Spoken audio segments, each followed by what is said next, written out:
cristão, né, povo? É verdade. Amém, amém. A paz do Senhor Jesus, pessoal do Facebook, pessoal do Instagram, pessoal do YouTube, pessoal do Meet, a Maria, o Daniel, a Dona Maria de Lourdes, o Roberto, o pessoal que vai ouvir pelo áudio, amém. A paz do Senhor Jesus a todos, amém. Hoje a gente vai falar sobre Oséias 7 e 8, né? A gente parou em Isaías, né? Na aula passada foi Isaías. Se eu não me engano, foi Isaías 14, né? Na aula passada. A gente parou em Isaías 14. A gente lembra que Acás tinha morrido, né? Então, vamos lembrar o contexto histórico que a gente está aqui, né? O momento da história do reino de Israel e do reino de Judá. Lá no reino sul, a gente lembra que quem é que está reinando agora? Ezequias, tá? É um Ezequias que é um rei que foi bom. Ezequias a gente vai ver que foi um rei bom, um rei que fez uma reforma religiosa, ele vai fazer uma reforma religiosa lá no reino de Judá, né? E enquanto isso, quem é que tá lá no reino norte? Oséias. Oséias, ele é o último rei do reino norte, tá? Não é esse profeta aqui, é uma outra pessoa. É o rei Oséias, ele é o último rei lá do reino norte. E esse profeta Oséias, né, ele termina a pregação com a ida do pessoal ali para o cativeiro, né? O pessoal indo ali para a Síria, tá? Então agora a gente vai voltar para o livro de Oséias e vamos finalizar o livro de Oséias, porque quando a gente voltar do livro de Oséias, né, a gente vai ali já começar a entrar no cerco da Assíria, né? O cerco ali da Síria vai durar uns 3 anos e então o povo do Reino Norte vai ser levado cativo lá para a Síria. Então a gente já está indo para esse rumo, então a gente vai finalizar Oséias, vamos finalizar Miqueias, tá? A gente tinha parado no livro de Miqueias, o profeta Miqueias, no capítulo 2. A gente vai voltar agora também para o capítulo 3. A gente vai estudar um pouquinho de Ezequias, do rei Ezequias, porque ele vai fazer algumas reformas religiosas ali antes do cativeiro do Reino Norte. Ele vai conseguir ainda trazer um pessoal do Reino Norte para essa reforma religiosa ainda. A gente vai ver isso um pouquinho. E então vai acontecer esse cativeiro, né? Vai ter essa rebelião lá no Reino Norte e a Assíria vem e leva o povo do Reino Norte para a Síria, tá? A gente vai ver isso então.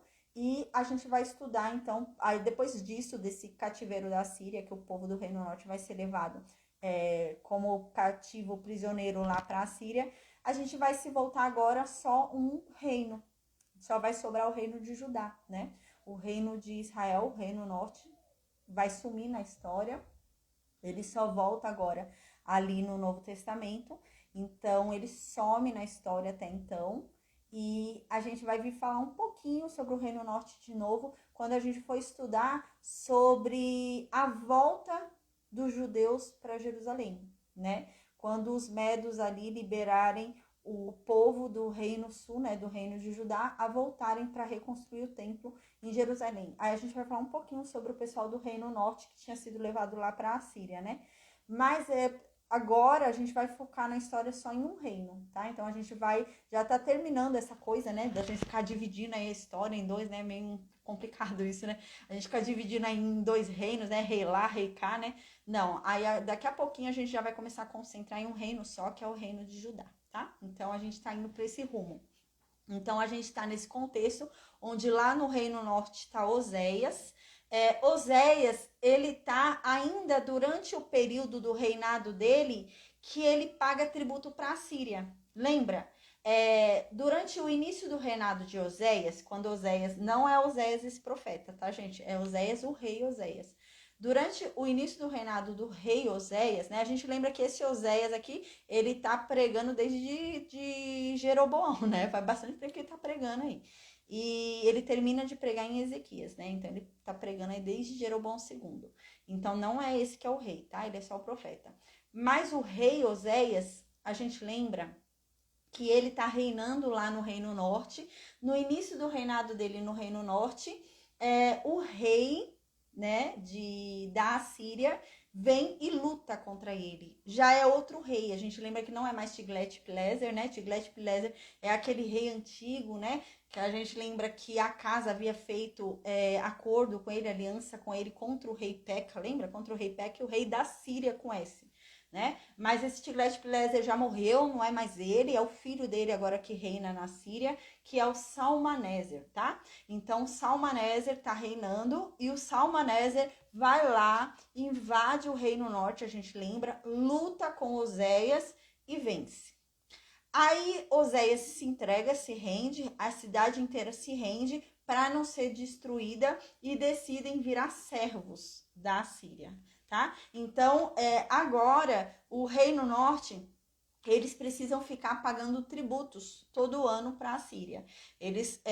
Todo ano a Síria cobra um determinado valor e eles têm que pagar. A paz, Adriano, e eles têm que pagar esse valor para a Síria, tá? É nesse contexto da história que tá. Então, eles ainda não foram levados cativos. A gente vai ver por que eles vão ser levados cativos. Eles ainda não foram. Mas eles pagam tributo. Eles ficam pagando tributo lá para Salmaneser, o rei da Síria, o novo rei da Síria. Enquanto isso, o que está acontecendo lá no Reino Sul? A gente estudou nos últimos capítulos de Isaías, do profeta Isaías. Lá no Reino Sul, estava Acás reinando, o pior rei da história, a gente lembra, né? E havia uma palavra, uma profecia durante o reinado de Acás, que o reino de Judá também seria destruído. Então não seria só o reino norte destruído, mas o reino de Judá também, por causa de Acás. Porque Acás era um mau rei e estava convencendo todo mundo a pecar, né? Ele estava instigando todo mundo a pecar. E por isso que eles também seriam levados, né? Então é isso que a gente lembra que na aula passada a gente viu que Acás morreu. Então Acás morreu. E quem é que começa a reinar lá no Reino Sul agora? Ezequias. E Ezequias foi um bom rei. A gente vai ver que Ezequias é um rei que vai fazer uma reforma religiosa. Ele vai fazer com que o povo se volte ao Deus verdadeiro, ao Deus de Israel. Então eles vão eles vão abrir o templo de novo que Acás tinha destruído, eles vão reconstruir as coisas que Acás tinha destruído, ele vai colocar o altar de Deus de novo no lugar e tirar aquele altar lá do Deus de Damasco que Acás tinha construído. Ezequias vai destruir os altares de Baal, os altares pagãos que tem ali. Então ele vai fazer uma grande reforma religiosa. E Deus vai se agradar disso. Deus vai se agradar disso e por conta disso a Síria não vai levar o Reino Norte e o Reino Sul. E o Reino Sul, ele vai ficar ainda de pé, né, ainda em liberdade, por 160 e poucos anos depois, gente, do cativeiro da Síria, né? Então, a Síria vem, toma o Reino Norte e passa 160 e poucos anos, aí a Babilônia vem e leva o Reino Sul. Então, você vê que ainda dura um tempo ali razoável, né? E depois de Ezequias ainda vem um outro, né? Que havia até uma profecia sobre esse, que é o Josias. O rei Josias, o descendente de Davi, que iria lá destruir, né? Aqueles altares feitos em Betel para o bezerro de ouro. E ele vai surgir ainda, esse cara também que a gente vai ver, né? Que vai ser extraordinário também na história. E é um descendente de Davi, né? Que vem lá no reino de Judá, na casa de Davi, tá? Então, ainda vai durar 160 e poucos anos aí o reino de Judá, antes de ser levado lá para a Babilônia. E agora, a gente vai voltar então para o livro de Oséias. A gente está estudando o livro de Oséias aí, do profeta Oséias, desde Jeroboão II, né? Então a gente lembra, faz tanto tempo que a gente estudou, né? Faz um tempinho já. A gente já tá aí no último reinado, né? No último reinado aí de... Tô tentando pegar minhas folhinhas aqui. Aqui. Ó, a gente começou a estudar Oséias.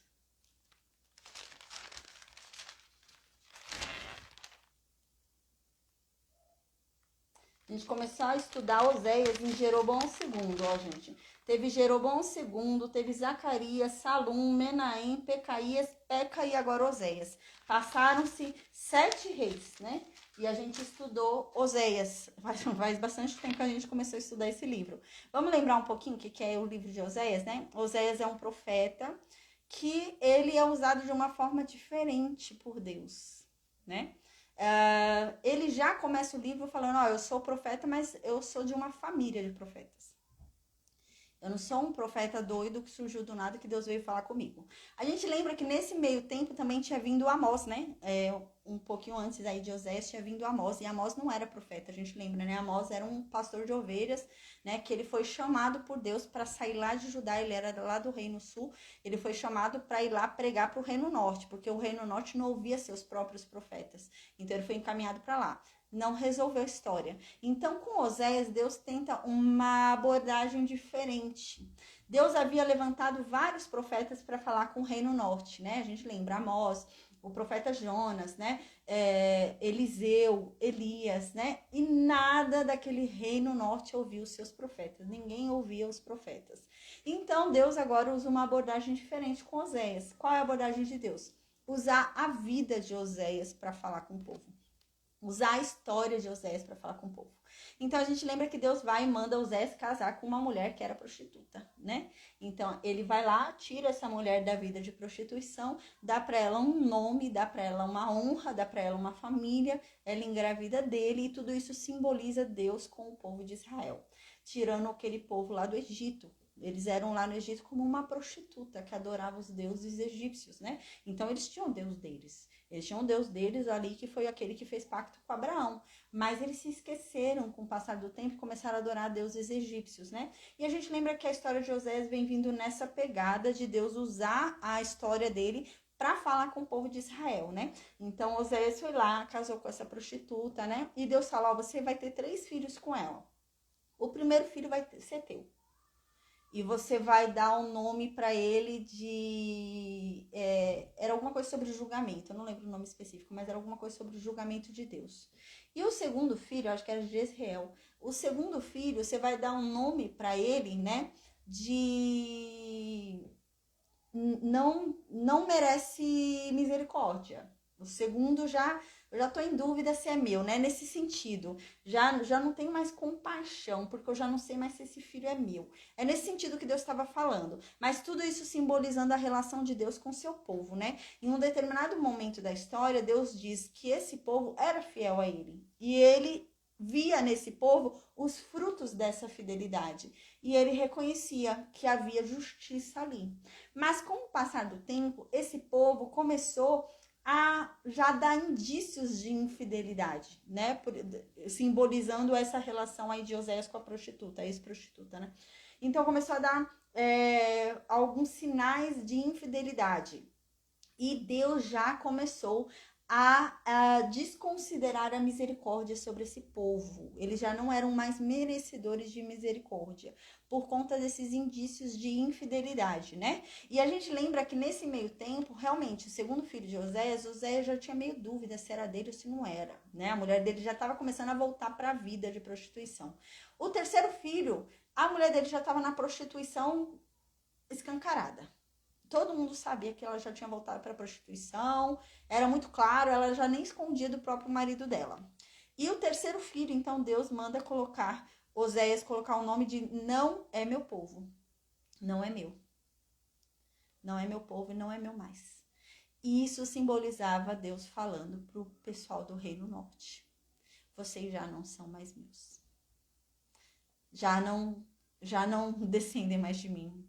Vocês já não são frutos da aliança que um dia eu fiz. Vocês são frutos de outra aliança. Vocês são frutos da aliança dos pais de vocês com Baal. Não são frutos da aliança do pai de vocês comigo. E era isso que Deus estava falando por meio de Oséias, né? A gente lembra, tá? Então, nesse sentido, vem vindo o livro de Oséias, né?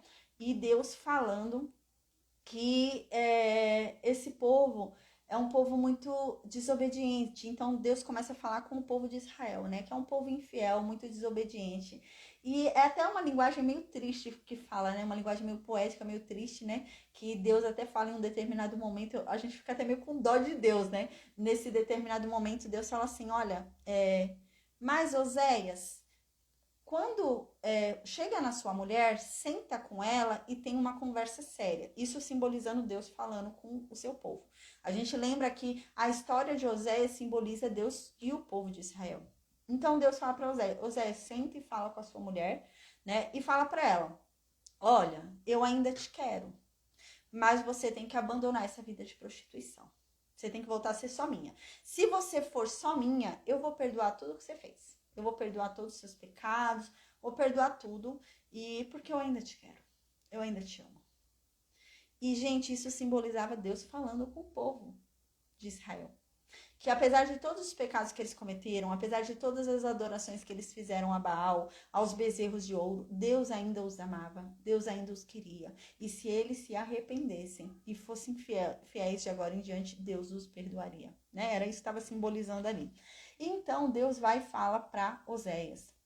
Mas é o seguinte, Oséias, se ela insistir que ela quer ficar com o amante, se ela insistir que o amante é melhor, deixa que ela vá embora. Deixa ela ir ficar com o amante dela. E isso Deus estava falando com o povo dele também. Eu falo com o meu povo, eu peço para o meu povo ser fiel a mim. Mas se eles querem insistir em ficar com o amante deles, eu vou deixar eles irem embora. Eu vou deixar eles ficarem com o amante deles. E Deus falando com esse povo através da vida de Oséias, né? Mas que bonito, tem uma passagem determinada que a gente lembra no livro de Oséias, que Deus fala para Oséias, né? Então, Oséias, ela vai sair da sua casa. Ela vai sair da sua casa e humilhada, porque tudo que ela tinha era teu, não era dela. Tudo que ela conquistou era teu, não era dela. Quando ela for embora humilhada, sem nada, quando ela perceber que ela não tinha nada, ela vai buscar o amante dela. E o amante dela não vai socorrer ela. E então, neste momento, quando ela se vê sozinha e que o amante dela não a socorre, ela então vai se lembrar de você. E ela vai falar, caramba, meu primeiro marido era melhor para mim. Eu devia ter ficado com ele. Eu devia ter sido boa para ele. Ele que me amava. Ele que fazia coisas por mim, né? E isso simbolizava a relação de Deus com o seu povo, a gente lembra, né? Era Deus dizendo para o seu povo, vocês querem ficar com Baal? Vocês querem ficar com os bezerros de ouro? Eu vou deixar. Mas tem uma coisa, a terra que vocês estão é minha, não é de vocês.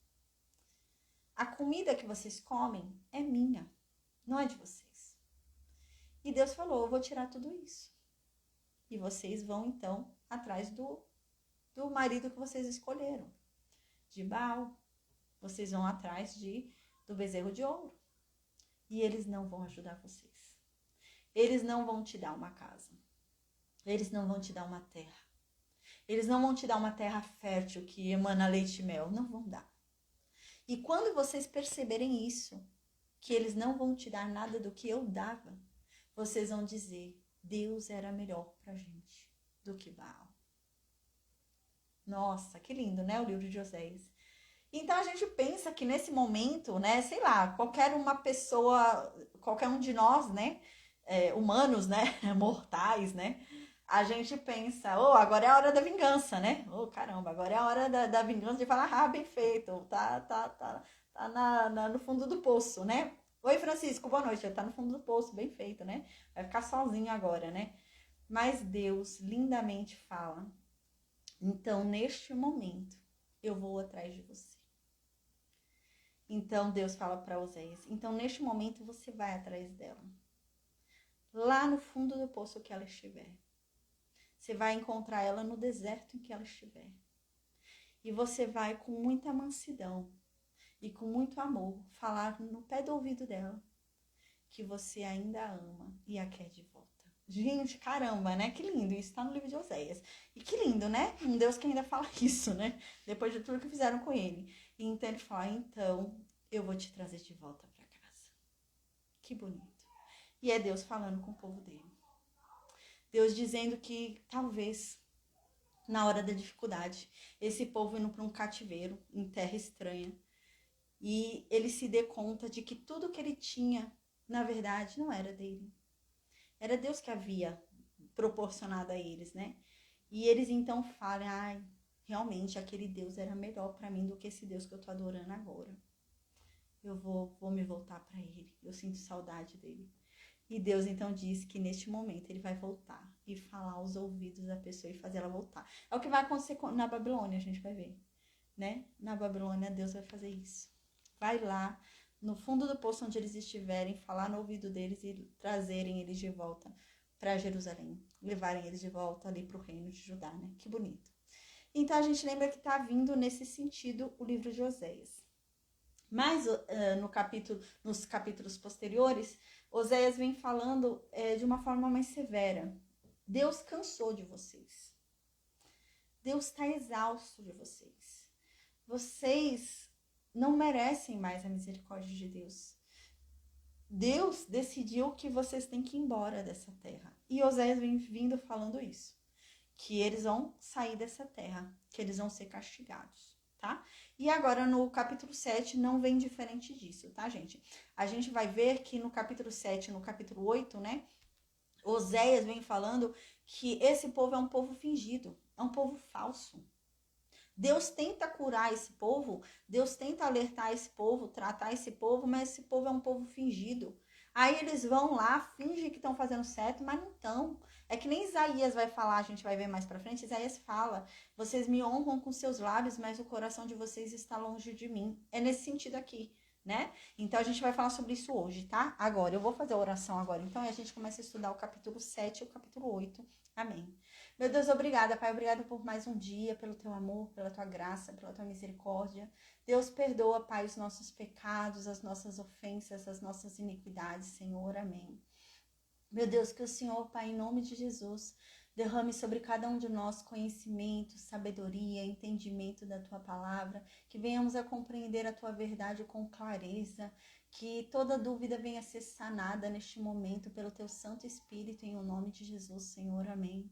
Que o Senhor me use pela tua infinita graça e misericórdia, porque eu não sou merecedora, Pai, mas a tua graça me alcançou, e que assim seja por todos os dias da minha vida, e que o Senhor me use sem medidas, que o Senhor derrame sobre mim ousadia e intrepidez, que a tua palavra corra sem obstáculos, ultrapasse barreiras, fronteiras, chegue a todos os povos, a todos os cantos, e que todo aquele que ao ouvir seja convencido dela, Pai, que o teu Espírito Santo entre nesta pessoa com convencimento, que essa pessoa, meu Deus, seja tocada pela tua palavra, e que o Espírito Santo entre nela, que essa pessoa venha receber a tua palavra com os efeitos que ela tem, que é o efeito cortante, Pai. A tua palavra diz isso, que ela é mais cortante que uma faca de 2 gumes, e ela entra cortando aquele que a ouve verdadeiramente. Ela entra nos mostrando os nossos pecados, as nossas falhas, e nos leva à verdadeira transformação, ao verdadeiro arrependimento,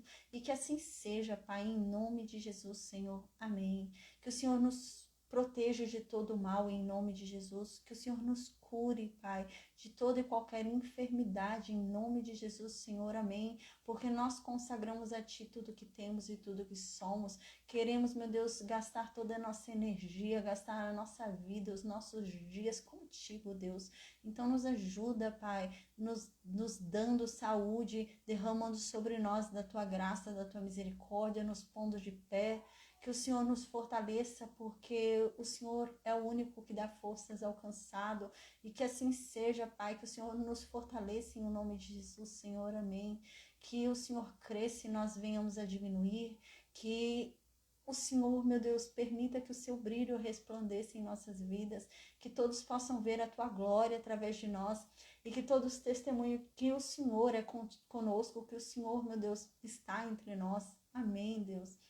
Em nome de Jesus, Senhor, amém. Que todos possam ver que o Senhor ainda é o mesmo, que o Senhor ainda opera milagres, e que o Senhor tem o braço estendido e não poupa esforços para aqueles que o temem, que o amam, e que o Senhor está conosco, o Senhor é justo. Amém. Estica para conosco, Pai, a tua longanimidade, a tua paciência, Senhor, porque nós precisamos dela, porque nós somos falhos, nós somos pecadores, Pai. Então nos perdoa, Pai. Tem paciência para conosco, Senhor. Amém. Que o Senhor continue nos dando o provimento de cada dia, a provisão de cada dia, que nada nos falte, que o Senhor supra todas as nossas necessidades, Senhor. Amém. Que os seus anjos, meu Deus, acampem ao nosso redor, nos protejam de todo mal. Que o Senhor nos guie, nos conduza, meu Deus, com o seu braço forte. Que o Senhor venha e nos conduza pela mão, Pai, nesta caminhada. Que o Senhor ilumine o caminho. E que o Senhor, meu Deus, nos dê a clareza, Pai, dos teus princípios, dos teus preceitos, das tuas ordens, da tua lei. Porque se a conhecermos verdadeiramente, nós a cumpriremos, Senhor. Então nos ajuda, Pai. Nos santifica, nos purifica, nos lava da nossa imundície, Pai, nos limpa, porque só Tu pode, Senhor, nos santificar, pois só Tu és santo, Pai. Amém. Deus, nós amamos a Tua presença, Pai, nós amamos estar contigo. Não há um lugar melhor onde queiramos estar que não na Sua presença, Senhor, porque a Tua presença nos traz vida, a Tua presença nos traz conforto, a Tua presença nos anima, Deus. E obrigada por isso, Senhor. Amém. Glorificado seja o Teu nome para todo sempre. Amém. Amém, amém, amém. Então diz assim Oséias 7. Versículo 1. Quando eu tento curar Israel, então eu me deparo com os pecados deles. Eu quero curar esse povo, Deus dizendo por meio de Oséias, né? Eu quero curar esse povo. Eu quero tratar esse povo. Mas quando eu tento tratar eles, eu me deparo com mais pecado ainda. E aqui ele diz, percebo a iniquidade de Efraim e também as maldades de Samaria, pois agem com falsidade, né? Por dentro há ladrões e por fora uma horda de salteadores saqueia, né? Então, quando eu tento curar vocês dessa doença de vocês, que é o pecado, quando eu tento curar vocês, eu só consigo ver pecado. Quanto mais eu tento curar, mais pecados eu vejo. Porque a verdade é que vocês são todos uns falsos. É isso que Deus está falando. Vocês são todos uns hipócritas. Eu falo uma coisa, vocês fingem que fazem o que eu falo, mas não. Vocês são falsos. Vocês são ladrões. Vocês, dentro da cidade, roubam os seus próximos, os seus irmãos. E fora da cidade também ficam à espreita nas esquinas para roubar os estrangeiros. Vocês só acumulam pecados. Então, no versículo 2, continua. E não dizem no seu coração que eu me lembro de toda a sua maldade. Agora, pois, os cercam as suas obras, diante da minha face estão. Né? Então, aqui, vocês acham que eu me esqueço da maldade de vocês? Vocês acham que eu não me lembro das coisas ruins que vocês fizeram? Vocês acham que eu tenho memória fraca? Como assim, né? E Deus falando, vocês acham que eu não me lembro de nada? Pois eu digo, agora, aqui na minha frente estão todos os pecados de vocês, e são muitos. Todos estão aqui para contabilizar. E todos eles estão aqui diante da minha face. E eu preciso fazer algo com eles, Deus está dizendo. Eu preciso castigar vocês. Aí no versículo 3, Deus continua. Com a sua malícia alegram ao rei, e com as suas mentiras aos príncipes, né? Então aqui diz, vocês são maliciosos, até para fazer uma festa. Vocês fazem uma festa com malícia planejando mal. É isso que Deus está dizendo. Quando um rei vira rei, né? Ele vai começar a falar sobre isso de rei. A gente já vai entender. Lá, quando o rei vira rei, quando um novo rei vira, né? Sobe ao trono, eles fazem uma grande festa. E é isso que Deus está falando aqui. Toda vez que sobe um novo rei, vocês fazem uma grande festa. E vocês são tão simpáticos que vocês fazem até o novo rei se alegrar. Mas tudo isso é malícia. É mentira de vocês. Porque, na verdade, vocês estão planejando matar esse novo rei. Vocês são falsos. É isso que Deus está dizendo. Vocês ficam, né, com a malícia de vocês alegrando o rei nas festas, e com as mentiras que vocês dizem, vocês ficam alegrando os governadores, aí os nobres, mas vocês são falsos. Vocês são hipócritas. Aí aqui no versículo 4, Deus continua, vocês são traidores, né? O ódio queima em vocês como um fogo no forno, né? Que o padeiro não atiça até que a massa tenha crescido e esteja pronta para assar. O ódio fica crescendo dentro de vocês. Vocês ficam maquinando o mal crescendo dentro de vocês, e vocês rindo e bajulando e fingindo. Mas é o mal crescendo dentro de vocês. No versículo 5, Deus diz, no dia da festa do rei, eles deram tanto vinho a ele e aos governadores que eles ficaram bêbados. E o rei fez todo tipo de tolice, né? Então, nessas festas, quando o rei vira rei, né? Quando uma pessoa vai... nesse reino, principalmente, era um matando o outro para virar rei, né? Então, quando a pessoa foi e matou o outro e virou rei no lugar, fazia-se uma festa. E é isso que ele está dizendo aqui, ó. No dia da festa da coroação do rei, vocês dão muito vinho para ele beber, para que ele realmente faz todo tipo de tolice, para depois justificar vocês irem lá e matar ele. Vocês mesmos ficam incentivando, né, a que os governadores bebam muito, que o rei beba muito, para que justifique a trama de vocês. Vocês já estão tramando contra eles, né? No dia que ele virou rei.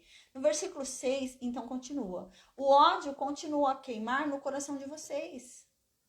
Vocês não ficaram amigos deles, né? Não é porque vocês passaram uma noite agradável na festa com eles que vocês viraram amigo deles. Não. O ódio continuou dentro de vocês. Vocês são tão falsos que não são capazes de virarem amigos de alguém. Vocês ainda continuam com o ódio dentro de vocês, né?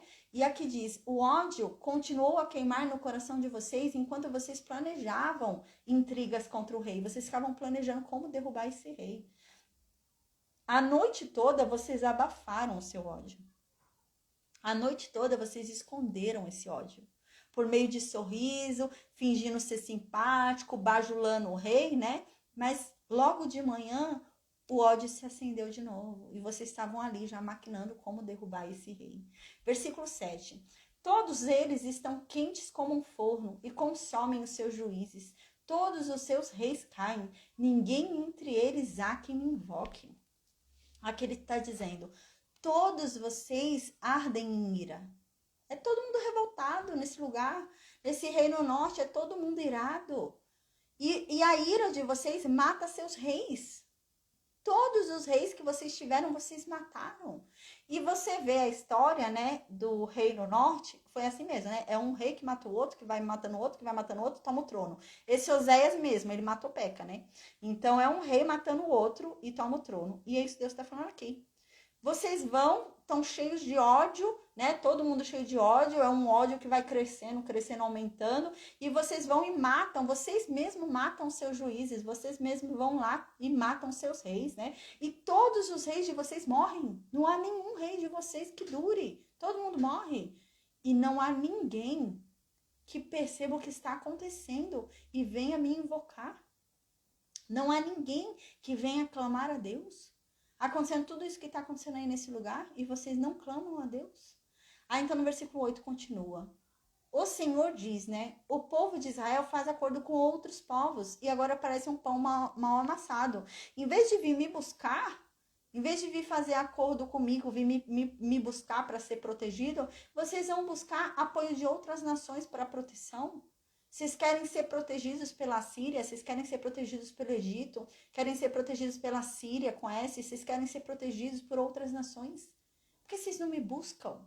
Que eu protegerei vocês, é isso que Deus está dizendo, né? Mas não, vocês preferem ficar fazendo aliança aí com o Egito, aliança com a Síria, vocês preferem ficar fazendo aliança com outros povos, e vocês não percebem que isso é que está apodrecendo vocês? O que está fazendo vocês ficarem podres é se juntar com esse povo. Então, no versículo 9 continua. O povo não percebe que a nação está perdendo seu poder por causa desses acordos que estão fazendo com esses estrangeiros. A nação está ficando cada vez mais fraca. Vocês não estão percebendo que em vez de ganhar poder e se manter no poder, vocês estão perdendo o poder. Vocês estão enfraquecendo. E é isso realmente que está acontecendo, né? Tanto que a gente lembra que Oséias já não tem mais poder nenhum. Quem manda lá no Reino Norte é a Assíria, né? E logo a Síria vai levar todo mundo lá para a Síria, né? Logo o rei Salmaneser vai pegar todo mundo e vai levar lá para a Síria. E ele está dizendo aqui, vocês não percebem? Vocês acham que fazer alianças vai tornar vocês mais fortes, mas está tornando vocês mais fracos, né? A gente lembra que eles faziam alianças e eles eram traídos pelas alianças que eles faziam, né? Lembra disso? Acaz, a gente lembra, tinha feito uma aliança com a Síria, com Tiglat-Pileser, né?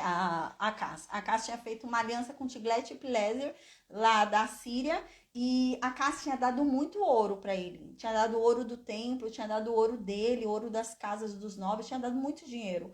E a Bíblia diz que Tiglat-Pileser foi lá e traiu Acaz. Ele não cumpriu a aliança que ele prometeu para Acaz. E é isso que Deus está dizendo. Vocês acham que vocês são fortes porque vocês estão fazendo aliança com outros povos, mas na verdade vocês estão enfraquecendo o povo de vocês. Vocês estão ficando mais fracos porque essa aliança é o que está destruindo vocês e ninguém invoca a mim. Vocês estão como um velho de cabelos brancos que estão bem fracos, mas vocês não conseguem ver isso. Vocês não conseguem perceber isso. E no versículo 10, Deus fala: o orgulho de vocês testemunha contra vocês mesmos. O orgulho de vocês é prova contra vocês mesmos. O próprio orgulho de vocês já diz que vocês estão errados. Todas essas coisas aconteceram. A gente lembra que aqui Oséias já vinha provavelmente nos capítulos anteriores falando de outras coisas ruins, né? Que vinham acontecendo, né? Para o povo do Reino Norte. Então já havia vindo uma certa dificuldade para esse povo. E aqui diz, todas essas coisas estão acontecendo com vocês, mas ainda assim vocês não se voltam para mim? Ainda assim vocês não procuram a minha ajuda? Versículo 11. Porque Efraim é como uma pomba enganada, sem entendimento nenhum. Porque o Reino Norte é como uma pessoa que está perdida. É como uma pomba perdida que não sabe para onde ir. É facilmente enganada. Você coloca ali um caminho de comida, ela vai para onde colocar um caminho de comida e logo você pega ela ali numa armadilha. Vocês são assim. Aí vocês vão lá, chamam o Egito, fazem aliança com o Egito. Aí vão lá, chamam a Síria, fazem aliança com a Síria. E caíram numa arapuca. E depois a aliança de vocês virou contra vocês mesmos. Aí no versículo 12 diz: quando vocês forem buscar essas nações de novo, sobre eles eu vou estender a minha rede. Sobre vocês, né? Sobre vocês eu vou estender a minha rede. Quando vocês forem buscar essas nações de novo, eu tô dizendo que sobre vocês eu vou estender a minha rede. E como aves do céu, eu vou fazer vocês descerem. Eu vou castigar vocês, conforme o que vocês têm ouvido nas reuniões dos profetas. Aqui Deus está dizendo, é o seguinte, é meu último aviso.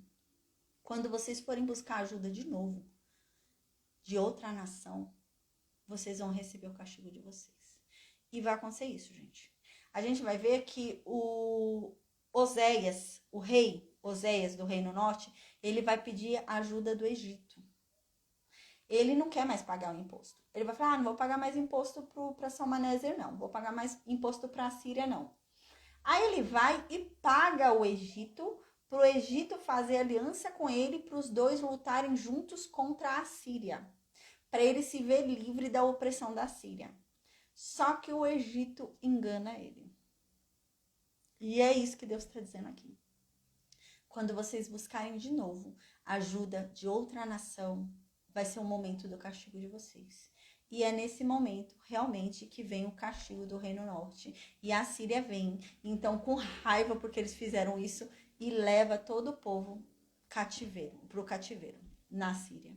E é isso que Deus está falando aqui no versículo 12, né? Quando vocês forem buscar essas nações, né? Sobre vocês eu vou estender a minha rede. E como aves do céu, eu vou fazer vocês descerem. Eu vou castigar vocês conforme o que os profetas têm dito.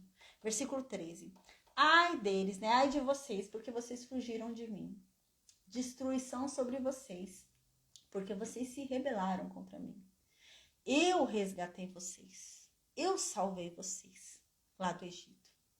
Mas hoje vocês falam mentiras contra mim. Versículo 14.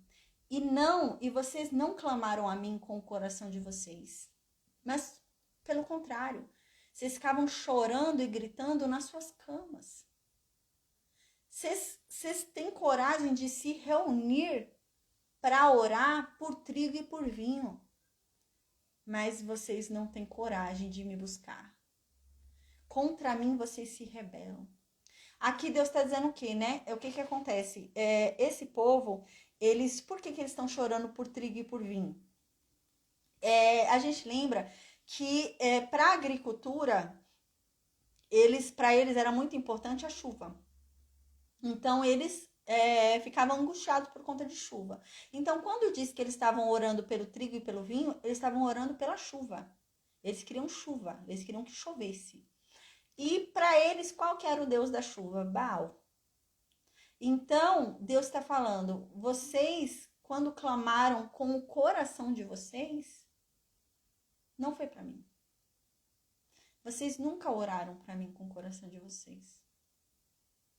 Vocês ficavam gritando na cama de vocês para outros deuses. Vocês se reuniam para Baal para pedir trigo e vinho, mas nunca pediram para mim. Pelo contrário, para mim era só rebeldia. Vocês se rebelaram contra mim. Versículo 15. Fui eu que ensinei vocês. Fui eu quem tornei vocês fortes. Mas hoje vocês falam mal de mim. Pensam mal de mim. Como uma flecha atirada por um arco defeituoso que não atinge o alvo, assim também vocês se desviaram de mim. E vocês começaram a adorar ídolos.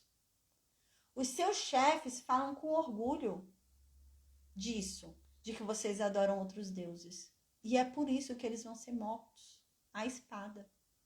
E então, o Egito, onde vocês vão pedir ajuda, vai zombar de vocês. Gente, e não é o Egito que eles vão pedir ajuda mesmo? Eles vão vir pedir ajuda para o Egito. A gente vai ver quando a gente voltar para o livro de Reis, né? O livro de Crônicas. Agora a gente vai para Oséias 8 e finalizar a aula de hoje, amém. Diz assim, Oséias 8, versículo 1. Sopre a trombeta com a boca. Ele vem com águia contra a casa do Senhor, né? Eu acho que é como águia, acho que tá errado aqui. Sopre a trombeta com a boca. Ele vem como águia contra a casa do Senhor. Porque transgrediram a minha aliança e se rebelaram contra a minha lei. Então aqui Deus está falando, se preparem para a guerra. Toquem a trombeta de guerra, porque eu tô chegando. Eu tô chegando e eu tô chegando para castigar vocês. Porque vocês transgrediram a minha aliança. Nós tínhamos uma aliança e vocês não cumpriram com ela. E vocês ainda se rebelaram contra mim. Então eu tô indo para aí, para cobrar de vocês a aliança que vocês não cumpriram. Toquem a trombeta, porque a guerra vai começar. Versículo 2. Então, nesse dia, vocês vão clamar a mim. Vocês vão dizer, ó Deus nosso, nós, o povo de Israel, nós te reconhecemos. Agora a gente te reconhece. Aí no versículo 3, Deus diz, mas Israel rejeitou o bem. E por isso o inimigo vai persegui-lo. Versículo 4, vocês fizeram reis aí, Israel, e foram reis que não fui eu que escolhi. Não foram por minha vontade. Vocês elegeram governadores aí, nas províncias, mas eu não reconheci nenhum deles.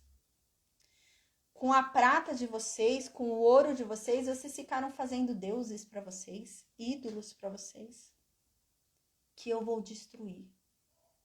Ó Samaria, no versículo 5. Eu odeio o bezerro de ouro de vocês. A minha ira se acendeu contra vocês. Até quando vocês vão ser incapazes de ser puros? Até quando vocês vão ser incapazes de fazer o certo? Versículo 6. Porque a verdade, isso vem de Israel. Porque a verdade é que isso que vocês adoram, esse bezerro de ouro que vocês adoram, vem de um artífice. Foi feito por um homem. É o que Deus diz. Isso não é Deus. Foi um próprio homem que fez. Foram vocês mesmos que fizeram. Isso não é Deus. E em pedaços eu digo que será desfeito esse bezerro. Versículo 7. Vocês plantaram o vento. E agora vocês vão colher tormenta. Aliás, não vai ter colheita para vocês. Porque o que a terra produzir, se a terra der farinha, se a terra der trigo, se a terra der vinho, uva, vocês não vão comer. Mas o estrangeiro virá e comerá. E é o que vai acontecer, né? Porque assim, as terras eram produtivas, gente.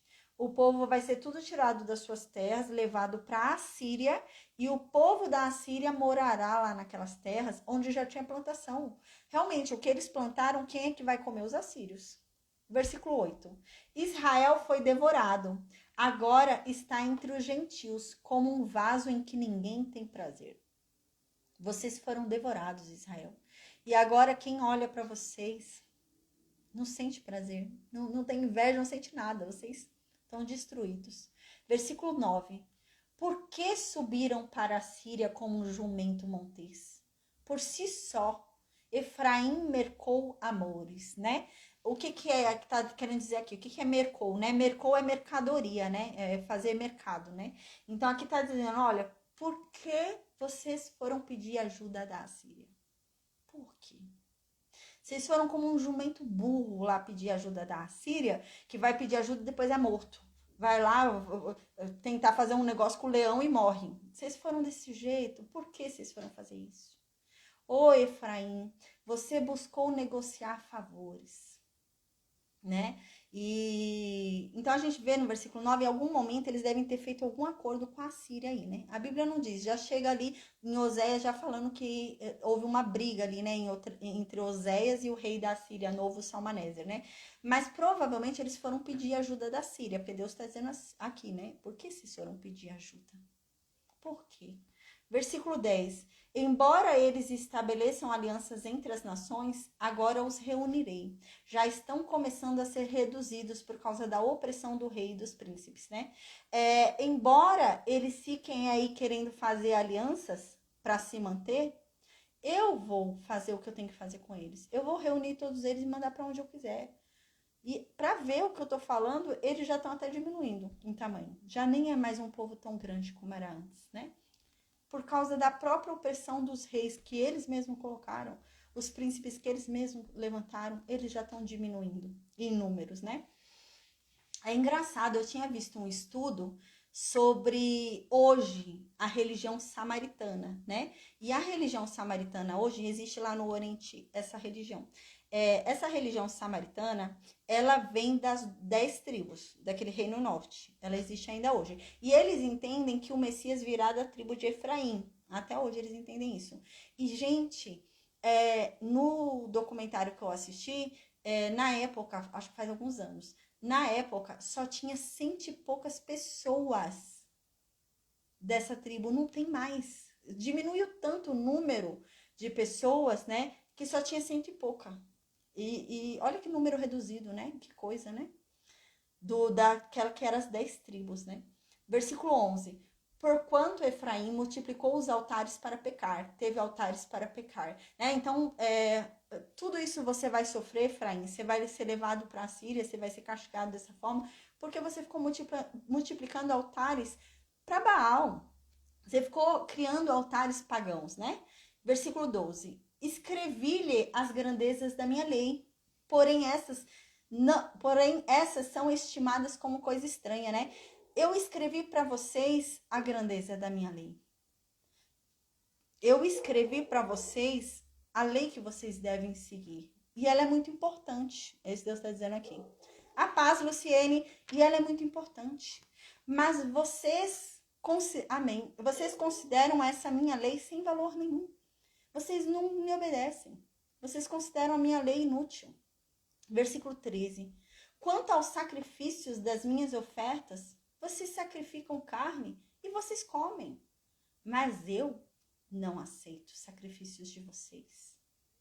Agora se lembrará da sua iniquidade e punirá os seus pecados. Eles voltarão para o Egito, né? Então aqui está falando, Deus fala, vocês até que oferecem sacrifícios para mim, vocês vêm falar ainda no meu nome.